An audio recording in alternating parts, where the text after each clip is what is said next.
Pelajaran kita pada hari ini yaitu mengenai kelompok sel. Karena ini pelajaran bagi kita semua, bagaimana supaya SKS kita bisa berganda-ganda dengan cepat. Kalau SKS berganda dengan cepat, tentu gereja pun bertumbuh dengan pesat. Dan ini merupakan kehendak Tuhan. Melihat pesatnya, saudaraku, pertumbuhan penduduk, saudaraku, terlebih di kota Medan ini, penduduknya bertambah-tambah terus. Sangatlah perlu, saudaraku, pertumbuhan gereja juga berlangsung dengan cepat. Dan juga, saudaraku, kalau kita melihat tanda-tanda akhir zaman, kita mengetahui bahwasanya kedatangan Tuhan Yesus sudah di ambang pintu. Dan kita pun menyadari, saudaraku, bahwasanya masih banyak sekali jiwa-jiwa yang belum lahir baru. Walaupun mereka sudah ke gereja, apalagi yang di luar gereja. Dan saya yakin, saudaraku, inilah waktunya yang sungguh-sungguh bagi kita untuk melayani dengan segenap hati. Tuhan pasti memberikan keberhasilan kepada kita. Roh Kudus sudah dituangkan. Sama sebagaimana firman Tuhan pada hari Minggu, saudaraku, kita melihat bagaimana Filipus melayani sida-sida dari Ethiopia. Semua itu dalam pimpinan Roh Kudus. Baik Filipus yang melayani juga dalam pimpinan Roh Kudus, baik sida-sida juga sudah dipersiapkan oleh Roh Kudus untuk menerima Injil Tuhan. Sehingga, saudaraku, selagi mereka berjalan itu, Filipus memberitakan Injil, dan sida-sida itu diselamatkan dan segera minta dibaptiskan. Semua dalam pimpinan Roh Kudus. Roh Kudus sudah mempersiapkan sida-sida. Roh Kudus memimpinkan Filipus. Saya percaya semuanya kita dipimpin oleh Roh Kudus. Firman Tuhan berkata, saudaraku, seberapa banyak anak-anak Tuhan dia dipimpin oleh Roh Kudus. Apalagi saudara yang sudah melayani, tentu Roh Kudus memimpinkan saudara. Dan Roh Kudus juga, saudaraku, yang bekerja, saudaraku, di dalam kebaktian kita, kebaktian SKS. Sehingga kebaktian SKS kita boleh berjalan dengan baik, saudaraku. Jiwa-jiwa diselamatkan dalam SKS. Dan, saudaraku, jiwa-jiwa yang sudah selamat disegarkan. Dan jiwa-jiwa yang sudah selamat ini boleh bertumbuh dengan baik dalam SKS. Semua itu adalah pekerjaan Roh Kudus, saudaraku. Ya, Roh Kudus hadir di mana 2-3 orang berkumpul, saudaraku. Roh Kudus nantiasa hadir dalam SKS yang saudara pimpin. Puji Tuhan buat kehadiran Roh Kudus ini. Nah, saudaraku, kita melihat ini bab pertama. Ini akan kita lanjutkan, saudaraku, beberapa minggu, saudaraku, sehingga SKS kita segera berganda-ganda. Kalau SKS berganda-ganda, saudaraku, tentunya jumlah yang kebaktian juga berganda-ganda. Dan ini kita laksanakan dengan cepat. Mari kita membaca dari lembaran. SKS atau sistem kelompok sel adalah vital bagi pertumbuhan gereja. Vital artinya sangat perlu. Merupakan pokok bagi pertumbuhan gereja. Supaya kita dapat mengerti hal ini, kita dapat membandingkannya dengan tubuh manusia. Jangan lupa, saudaraku, bahwasanya gereja juga disebut tubuh Kristus. Sama-sama tubuh. Kita semua mempunyai tubuh daging dan darah, yaitu tubuh manusia.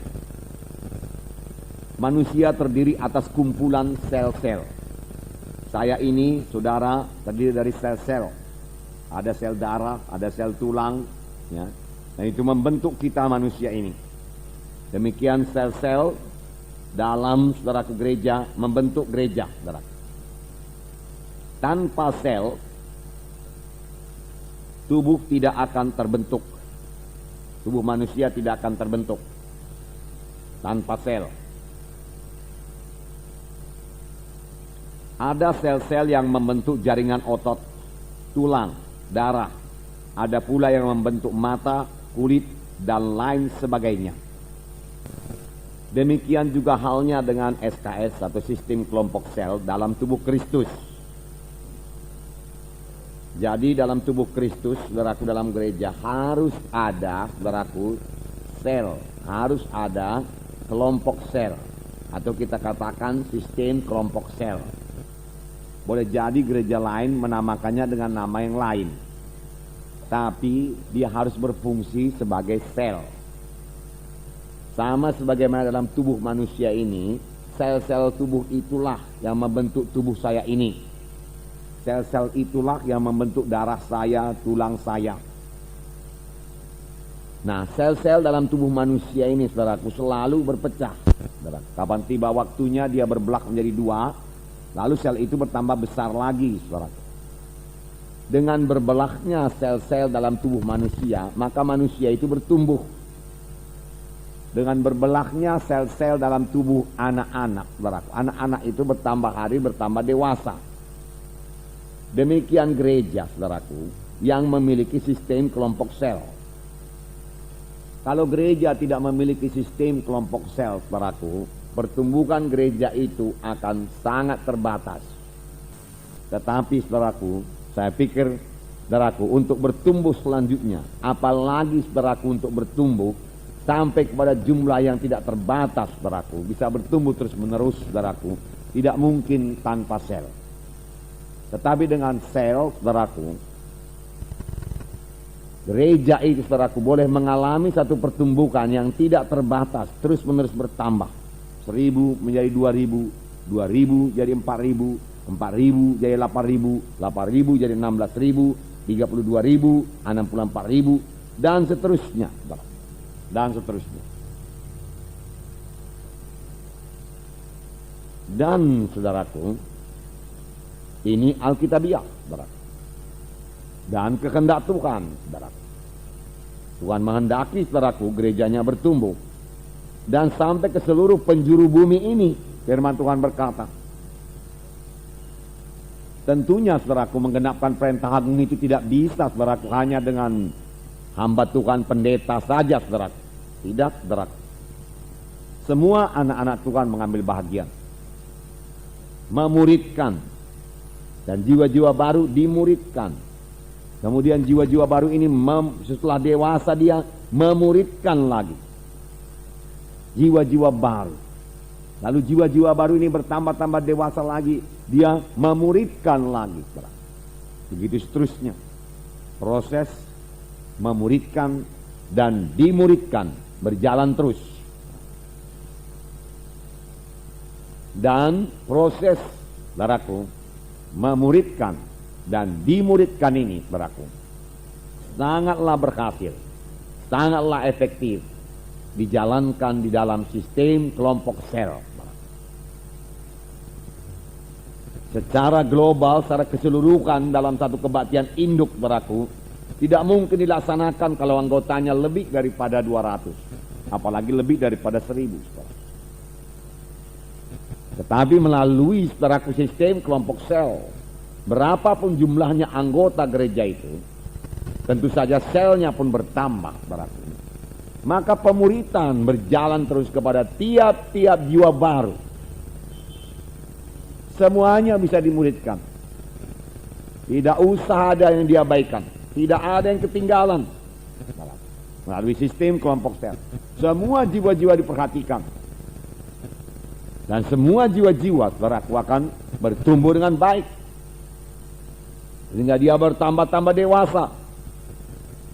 Dan akhirnya, saudaraku, bahkan bisa sampai kepada wakil, menjadi wakil pemimpin SKS 6 bulan kemudian atau 3 bulan kemudian dari wakil pemimpin SKS menjadi pemimpin SKS.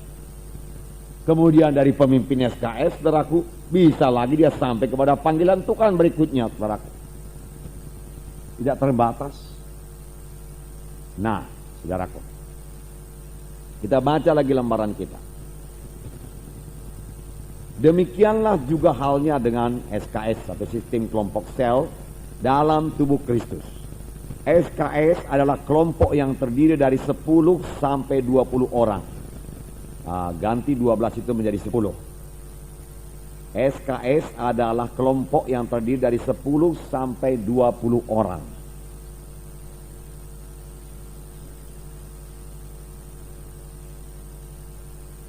Sudah, saudara? 10 sampai 20. Berapa, saudara? 10 sampai 20. 10 sampai 20 ini tidak termasuk pemimpin SKS dan wakil. Jadi kalau begitu, dengan pemimpin SKS tambah wakil berapa jumlahnya? 12 ataupun 22. Pada saat saudaraku SKS itu mencapai jumlah 20 orang, maka sel itu harus berbelah menjadi 2. Jadi dia berganda menjadi 2. Lalu dimulai lagi masing-masing SKS, saudaraku. Kalau sudah 20 anggotanya, saudara, dibagi 2, berapa itu tiap-tiap bagian? 10. Lalu tiap-tiap SKS yang baru itu 10. Yang ditinggalkan itu 10. Kalau begitu SKS yang baru ini siapakah yang jadi pemimpinnya? Wakil. Wakil yang lama itu, saudaraku, menjadi pemimpin SKS. Lalu sudah 2 pemimpin SKS-nya. Satu pemimpin SKS yang lama, satu wakil yang sudah menjadi pemimpin SKS. Lalu masing-masing mereka ini mencari lagi wakilnya masing-masing. Dan mereka memuridkan wakilnya ini, mengajari wakilnya ini, memberi contoh yang baik kepada wakilnya ini, membimbing wakilnya ini, saudaraku, sehingga wakilnya ini nanti pada saat SKS itu berbelah lagi menjadi pemimpin. Jelas sampai di sini, saudara? Nah, begitulah proses ini berlangsung terus, membelah lagi. Nah, tentunya, saudaraku, SKS itu harus menginjil. Dia menjangkau keluar. Kalau dia tidak menginjil, maka jiwa-jiwa yang 10 itu sesudah dia dibagi 2 akan tetap 10 juga. Tetapi kalau SKS itu menginjil, artinya menjangkau keluar, memanggil jiwa-jiwa yang belum selamat itu kepada SKS, kepada keselamatan, saudaraku, maka jumlahnya tiap-tiap minggu bertambah. Setelah jumlahnya tiap-tiap minggu bertambah, saudaraku, nanti dia akan mencapai 20 lagi anggotanya. Dan karena memang sudah diangkat lagi wakil pemimpin dan sudah mempunyai pemimpin SKS, jadi ada pemimpin SKS, ada wakil pemimpin SKS, ada anggota lagi 20, itu saatnya mereka berbelah lagi menjadi 2. Lalu wakil pemimpin SKS menjadi pemimpin SKS. Masing-masing SKS punya anggota lagi 10 orang. Lalu masing-masing SKS ini, saudaraku, mencari jiwa-jiwa lagi. Tetapi mereka bukan sekedar mencari jiwa-jiwa saja, saudaraku. SKS, saudaraku, juga harus membangun dirinya ke dalam. Supaya jiwa-jiwa yang sudah ada itu bertambah-tambah dewasa. Kalau semua anggota SKS bayi-bayi rohani, bagaimana SKS itu bisa menginjil? Nanti akan kita lihat, saudaraku, beberapa bahagian, beberapa tingkat daripada pertumbuhan rohani anak-anak Tuhan di SKS itu. Tentunya tidak semua terus dewasa. Dimulai dengan anak-anak, jiwa-jiwa baru, bayi-bayi rohani. Nah, kemudian dia bertambah-tambah stabil. Kemudian dia menjadi jiwa yang dewasa. Dan dalam pertumbuhan ini juga, saudaraku, tidaklah sama pertumbuhannya masing-masing. Ada yang bisa cepat bertumbuh, ada yang sedikit lambat, tetapi semua mesti bertumbuh. Amin, saudara. Semuanya mesti bertumbuh supaya kelak boleh berbelah. Karena banyak firman Tuhan mengatakan bahwasanya setiap anak-anak Tuhan itu harus bertumbuh. Nah, kita membaca lagi. Jadi SKS adalah kelompok yang terdiri dari 10 sampai 20 orang, tidak termasuk pemimpin SKS dan wakil, tidak termasuk. Jadi dengan pemimpin SKS dan wakil pemimpin SKS jumlahnya 22 orang maksimum. Dan pada waktu jumlahnya 22 orang itu harus dibelah menjadi 2. Tentunya selaku SKS juga melihat saudaraku, kemana tempat SKS itu yang baru? Siapakah pemilik rumah yang baru untuk SKS itu? Dan karena berbelah ini, berganda ini sudah menjadi goal SKS, maka saudaraku, berbelah ini dan juga saudaraku, pemilik rumah yang baru perlu menjadi topik doa dari SKS. Dan kita tahu bahwasanya Tuhan mendengarkan doa kita. Bahkan Tuhan menjawab doa kita. Nah, saya baca lagi. Dalam SKS ini anak-anak Tuhan dirawat dan dilengkapi untuk melayani. Dirawat. Sebab saudara akan menjumpai jiwa-jiwa yang datang ke SKS itu, saudaraku, perlu dirawat. Boleh jadi luka hatinya, sakit hatinya, penyakitan pun tubuhnya. Jadi dia perlu dirawat. Ini dilaksanakan dengan kasih Roh Kudus, panjang sabar, saudaraku. Tetapi tidak semua pemimpin SKS demikian. Tetapi ada pemimpin SKS yang sudah demikian. Maaf, ada anggota SKS yang sudah demikian, yaitu anggota SKS yang sudah dewasa. Nah, dalam SKS ini anak-anak Tuhan dirawat dan dilengkapi untuk melayani, saling menguatkan dan terbuka satu sama lain. Mengapa bisa saling terbuka satu sama lain? Ya, jiwa-jiwa baru itu, saudaraku, dia tidak merasa dia tidak merasa malu, saudaraku, untuk menceritakan persoalannya. Karena saudaraku, dalam SKS itu, saudaraku, sudah terbentuk kasih Kristus, merupakan satu keluarga, satu anggota dengan yang lain. Saling mempercayai sudah di situ. Jadi kalau sudah saling mempercayai dalam satu SKS, saudaraku, dan hendaknya ini hendaklah jadi dan saudara hargakan sungguh-sungguh saling mempercayai ini, saudaraku. Jangan kecewakan satu pun di antara saudara-saudara kita sesama anak-anak Tuhan, saudara. Kalau dia sudah percaya kepada saudara, saudara harus menghargakannya, saudara, dan menolongnya.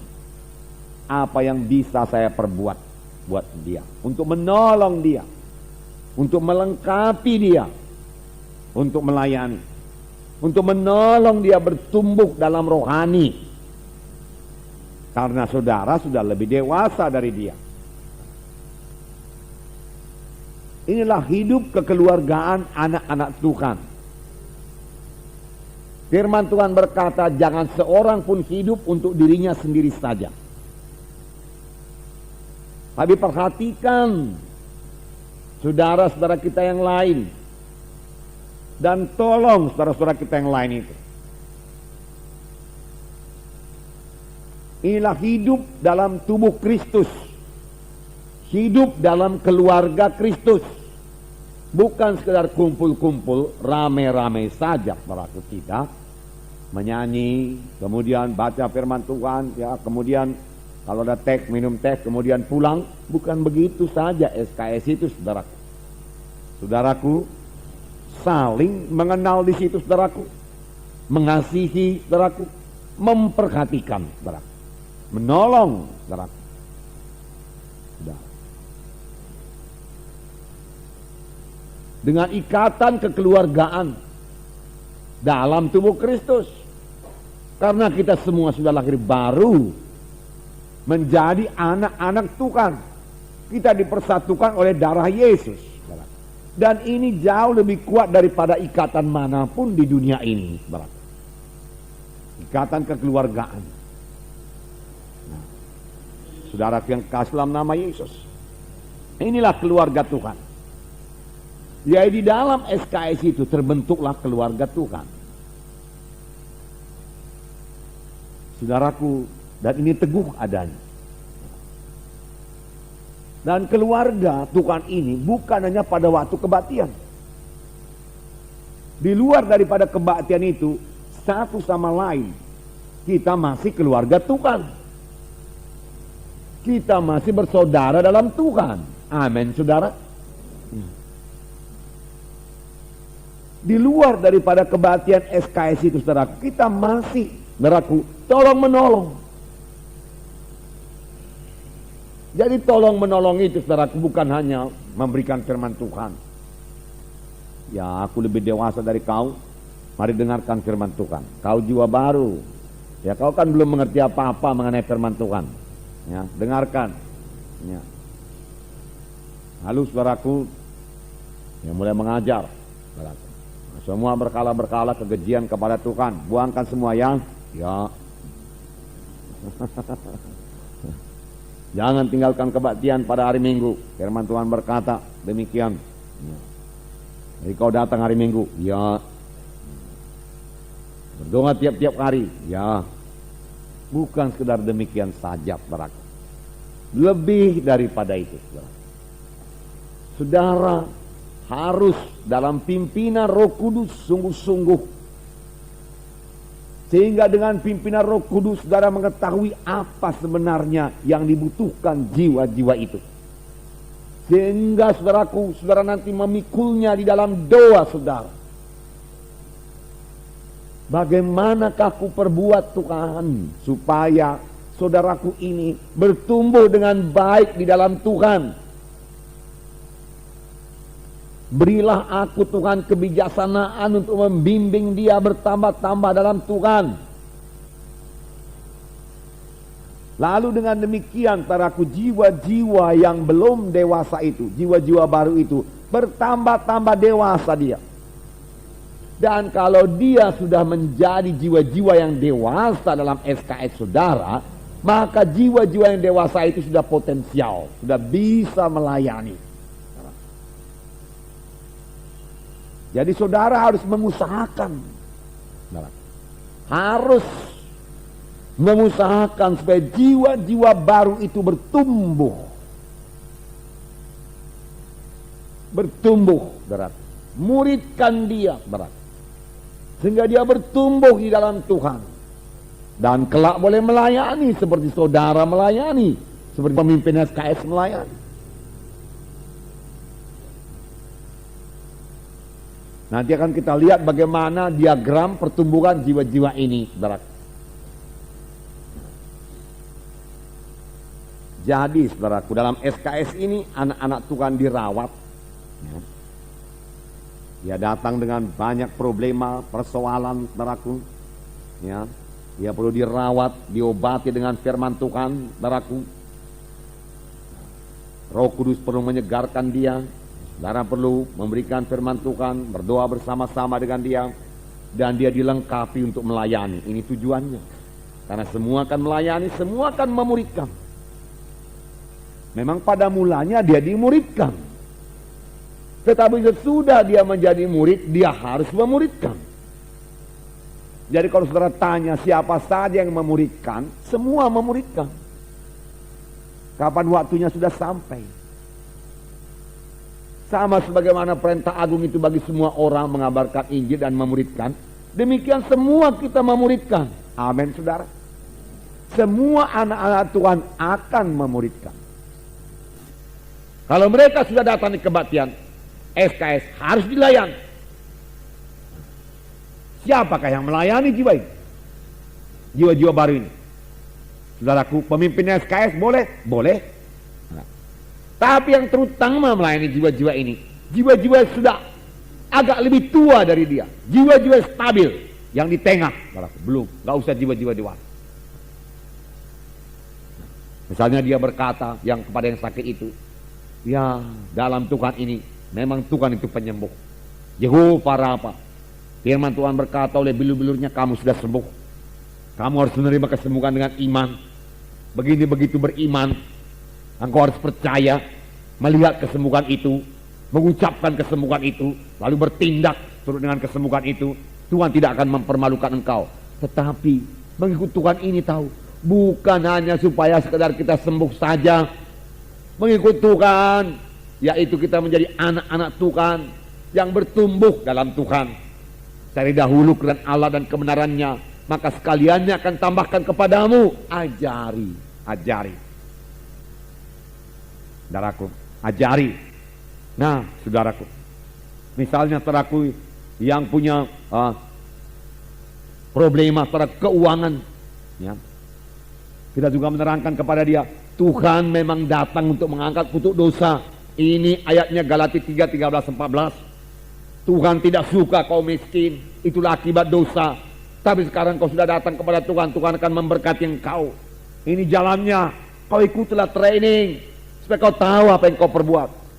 Sebab mengikut Tuhan bukan hanya supaya dapat uang, bukan hanya supaya dapat hidup berkelimpahan, tetapi Tuhan mempunyai maksud dalam hidup kita. Hidup kita ini harus bertumbuh secara rohani. Tuhan sangat memperhatikan pertumbuhan rohani kita.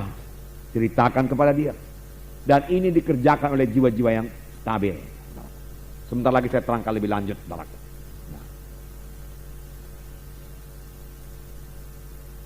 Jiwa-jiwa terdiri dari jiwa-jiwa yang baru selamat. Yang baru selamat terbagi dua, yaitu jiwa-jiwa yang rindu dan jiwa-jiwa yang datang dengan banyak problema yang perlu diselesaikan problemanya itu. Pemimpin SKS, saudaraku, jiwa-jiwa yang dewasa, jiwa-jiwa yang stabil perlu menolong jiwa ini. Nah, seterusnya, yang kedua, tadi jiwa-jiwa baru yang pertama, ada kelas yang kedua yang lebih matang rohaninya, yaitu jiwa-jiwa yang sudah stabil dalam sidang GKI, tetapi masih perlu pertumbuhan rohani menjadi dewasa. Mereka sudah setia kebaktian minggu, kebaktian SKS, training, dibaptiskan dalam air atau selam, tambah lagi baptisan Roh Kudus, tambahkan baptisan Roh Kudus. Sudah setia berdoa tiap hari dan setia membaca firman Tuhan tiap hari. Setia membaca firman Tuhan tiap hari. Mereka ini dinamakan jiwa-jiwa yang sudah stabil. Tingkatan kedua. Tingkatan pertama tadi jiwa-jiwa baru. Terbagi dua. Jiwa-jiwa yang haus dan jiwa-jiwa yang punya problema. Lalu masuk tingkatan yang kedua, jiwa-jiwa yang sudah stabil. Artinya sudah kebaktian minggu, SKS, training, dasar, baptisan air, baptisan selam, ya, baptisan Roh Kudus, setia berdoa, setia membaca firman Tuhan. Mereka sudah mulai dapat melayani jiwa-jiwa yang baru selamat. Jiwa-jiwa mana yang dilayani mereka?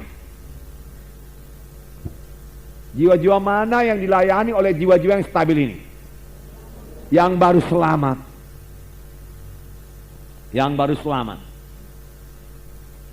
Nah, yaitu yang sudah datang ke gereja. Jadi dia belajar melayani. Nah, dia melayani jiwa-jiwa yang sudah datang ke gereja, ataupun mengunjungi jiwa-jiwa yang alamatnya sudah ada.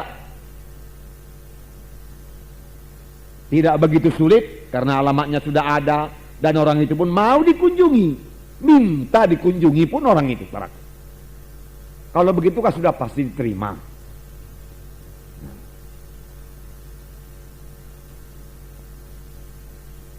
Yang ketiga, nanti saya terangkan lebih lanjut lagi. Nah, jiwa-jiwa yang sudah dewasa ini dapat melayani jiwa-jiwa dalam SKS. Oke. Mereka juga sudah menginjili jiwa-jiwa yang belum selamat.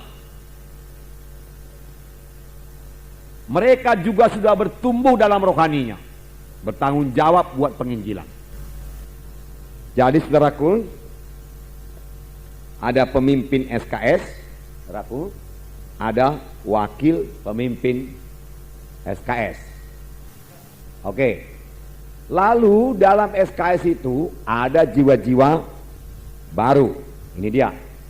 Ya, jiwa-jiwa baru.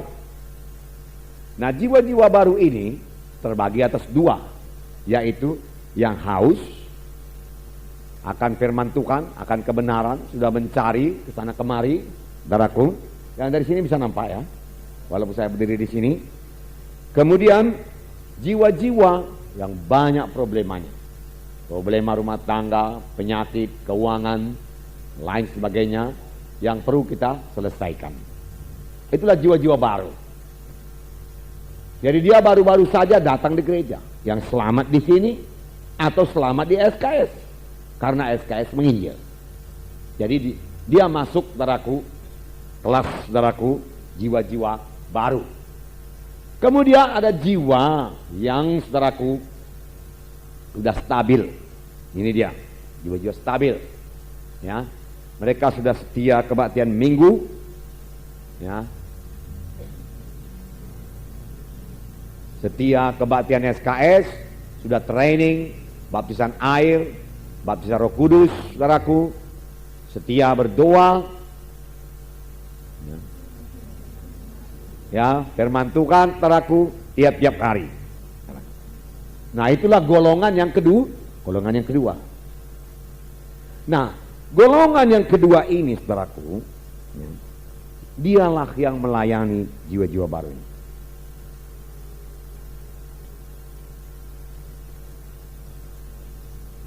Ya, dia melayani jiwa-jiwa baru ini. Karena jiwa-jiwa baru ini, saudaraku, perlu dilayani, perlu dibimbing, perlu mendapat firman Tuhan. Yang melayaninya jiwa-jiwa yang sudah stabil ini, karena dia sudah training, sudah berdoa, sudah setia kebaktian minggu, kebaktian SKS. Nah, dia melayani jiwa yang baru ini dan menyelesaikan problema-problemanya. Bisa dibantu oleh pemimpin SKS. Tentunya pemimpin SKS dan wakil pemimpin SKS, saudaraku, memberikan instruksi, ya, kepada jiwa-jiwa yang sudah stabil ini. Nah, kemudian, saudaraku, ada satu golongan lagi, saudaraku,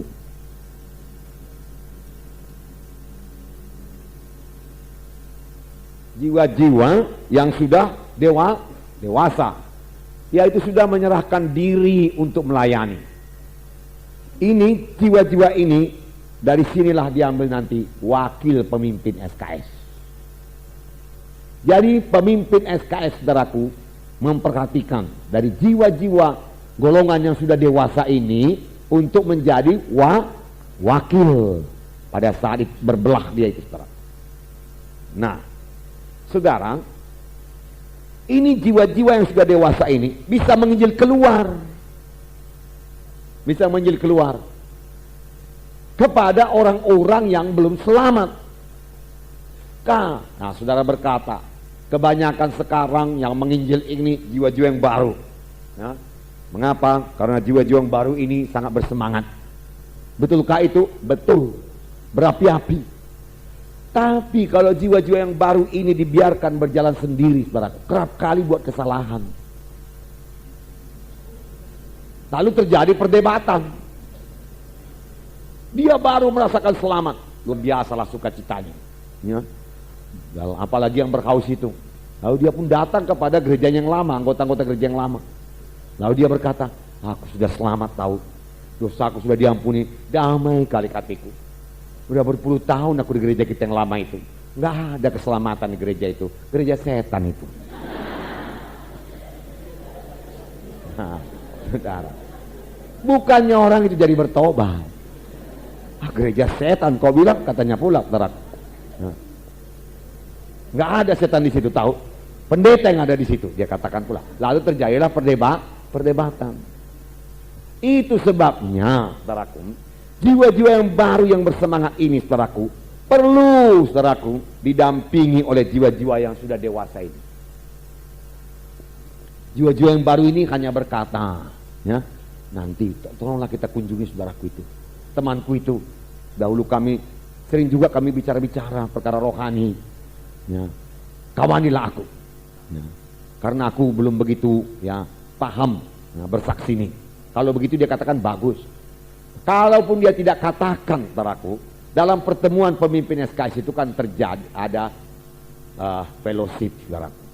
Lalu pemimpin SKS mulai jadi bertanya, ya, SKS kita ini perlu berkembang, marilah kita cari jiwa-jiwa baru. Jiwa-jiwa baru berkata, aku ada kawanku. Oh bagus, kita kunjungi. Tapi kau pergi sama jiwa-jiwa yang sudah dewasa. Jadi, saudaraku, tidak terjadi kesalahan yang fatal. Tidak terjadi perdebatan. Nah, mengapa tidak jiwa-jiwa yang stabil ini disuruh, saudaraku? Keluar. Mengapa jiwa-jiwa yang stabil itu hanya mengurusi jiwa-jiwa yang sudah lahir baru? Karena kalau menginjil keluar itu bermacam-macam bisa dijumpai.